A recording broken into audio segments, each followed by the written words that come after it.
बरगद के पेड़ की सूखी पत्तियों के बीच से हवा बह रही थी और ऐसे रहस्य फुसफुसा रही थी जो सिर्फ राजपुरा गांव को ही पता थे। धूल भरे खेतों और प्राचीन मंदिरों के बीच बसा यह गांव एक खौफनाक रहस्य रखता था, जो इसकी रातों को डराता था और इसकी आत्माओं को ठंडा कर देता था। रजनी, एक युवा महिला जिसकी आंखें कभी जीवन से चमकती थीं, अब अपने पुराने रूप की छाया मात्र रह गई थी। उसकी गर्भावस्था उस आदमी की क्रूर याद दिलाती थी जिसने उसकी मासूमियत छीन ली थी और उसे तोड़कर रख दिया था, जिसने उसे रात के प्राणी में बदल दिया था। गांव के बुजुर्ग नरेश ने उसके परिवर्तन को भय और दुह के साथ देखा था। उसे वह एक होनहार, खिलखिलाती लड़की के रूप में याद थी, जो हमेशा खेतों में अपनी मां की मदद करने के लिए उत्सुक रहती थी। लेकिन वह आदमी, एक अजनबी जो बेहतर जीवन का वादा करके राजपुरा आया था, ने उसके सपनों को चकनाचूर कर दिया था। उसने उसकी नादानी का फायदा उठाया, उसे गर्भवती किया और फिर उसे अकेला और परित्यक्त छोड़कर गायब हो गया। गांव के लोग भय से भरी फुसफुसाहट में उसे डायन कहते थे। उसका सूजा हुआ पेट, जो उसकी पवित्रता का प्रतीक था, अब उसके काले जादू की निशानी के रूप में देखा जाने लगा। उसकी आंखें, जो कभी उम्मीद से भरी थीं, अब ठंडी, बेजान आग से जल रही थीं। उसकी हंसी, एक मधुर झंकार, एक ठंडी चीख बन गई थी जो उनकी रीढ़ की हड्डी में सिहरन पैदा कर रही थी। नरेश सच्चाई जानता था। वह जानता था कि वह अभी भी वही लड़की है जो अपने ही बनाए दुस्वप्न में फंसी हुई है। उसका दर्द, उसका गुस्सा, उसकी निराशा उसे किसी राक्षसी चीज में बदल चुकी थी, जिससे गांव वाले डरते थे, जिसके लिए वे जल्दी से दोष लगा देते थे। एक अमावस की रात एक बच्चा गायब हो गया। गांव में दहशत फैल गई। अंधविश्वासी और डरे हुए गांव वालों ने रजनी पर उंगली उठाई। नरेश, जिसका दिल डर से भारी था, जानता था कि उसे कुछ करना होगा। वह रजनी के पास गया। उसकी आवाज डर से कांप रही थी। रजनी, तुम्हें यह सब बंद करना होगा। तुम्हें अपने गुस्से पर काबू रखना होगा।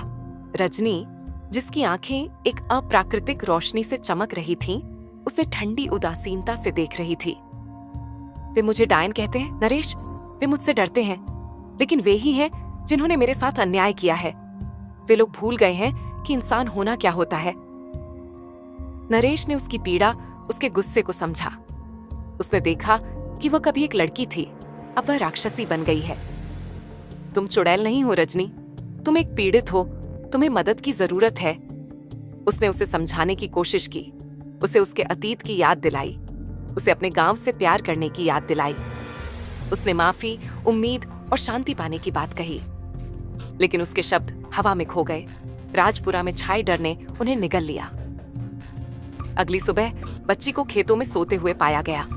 गांव वालों ने अपने डर की जगह राहत की भावना ली और नरेश पर अपना गुस्सा निकाला।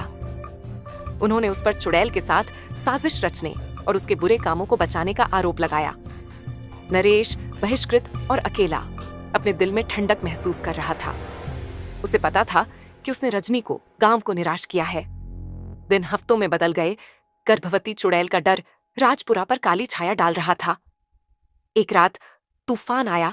हवा बंशी की तरह चीख रही थी। नरेश का दिल डर से धड़क रहा था।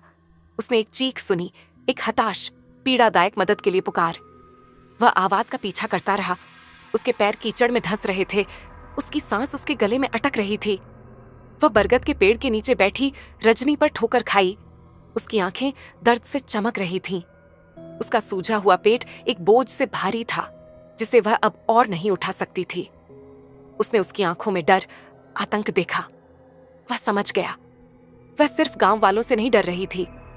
ये उसके अंदर का बच्चा था, वह बच्चा जो उसे अंदर से चीर रहा था। वह धीरे से उसके पास गया। उसकी आवाजें धीमी थी। रजनी, मैं यहां नहीं हूं, तुम अकेली नहीं हो। रजनी ने उसकी ओर देखा। उसकी आंखों में एक दुखद विनती भरी हुई थी। फिर वह बोली। उसकी आवाज एक टूटी हुई फुसफुसाहट की तरह थी। बच्चा, ये मुझे मार रहा है। नरेश को तब पता चला कि उसे कुछ करना होगा। वह जानता था कि रजनी को बचाने का, उस अभिशाप को तोड़ने का एकमात्र तरीका जो उसे खा गया था, बच्चे को मुक्त करना था। उसने हिम्मत जुटाई। उसका दिल अपने फैसले के बोझ से भारी था। वह उसके पास पहुंचा। उसका हाथ कांप रहा था। उसका डर उसकी मदद करने की इच्छा से जूझ रहा था।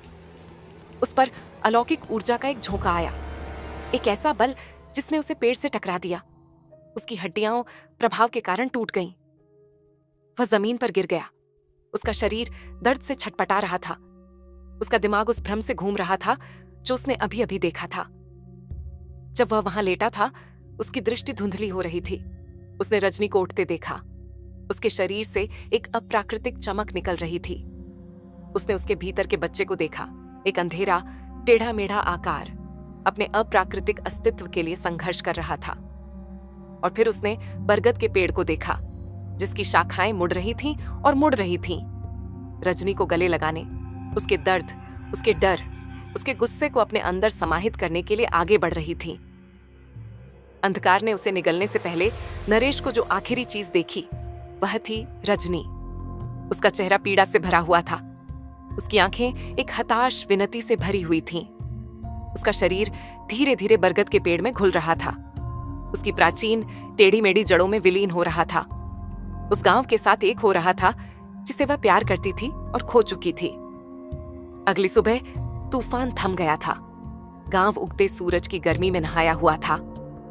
डर से मुक्त होकर गांव के लोग अपनी रोजमर्रा की जिंदगी में लौट आए। उन्होंने नरेश को बरगद के पेड़ के नीचे बेहोश पाया। उसका शरीर टूटा हुआ था। उसका दिमाग बिखर गया था। उसने कभी नहीं बताया कि उसने क्या देखा था, उसने क्या सच्चाई देखी थी। गर्भवती चुड़ैल रजनी के दुखद भाग्य के बारे में क्या कहा।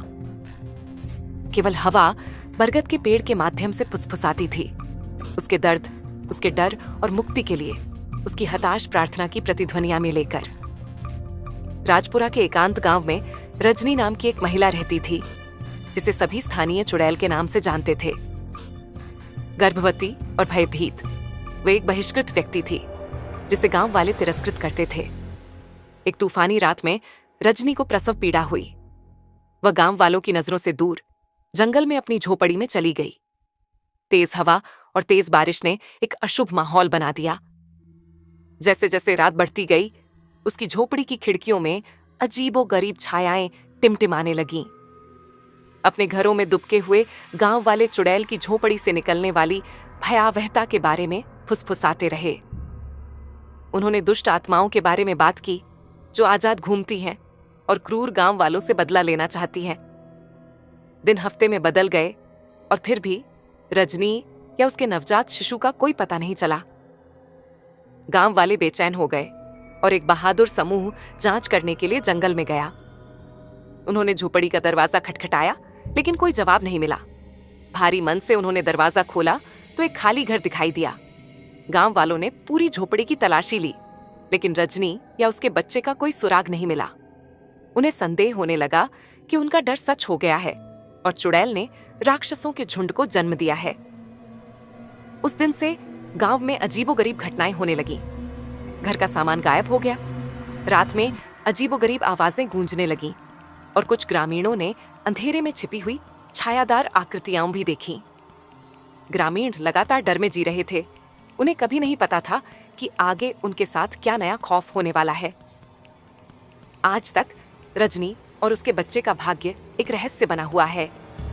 एकमात्र बात यह निश्चित है कि चुड़ैल का अभिशाप राजपुरा के भूतिया गांव में हमेशा के लिए जीवित है, जो अपने अतीत की भयावहता से हमेशा के लिए दागदार हो गया है।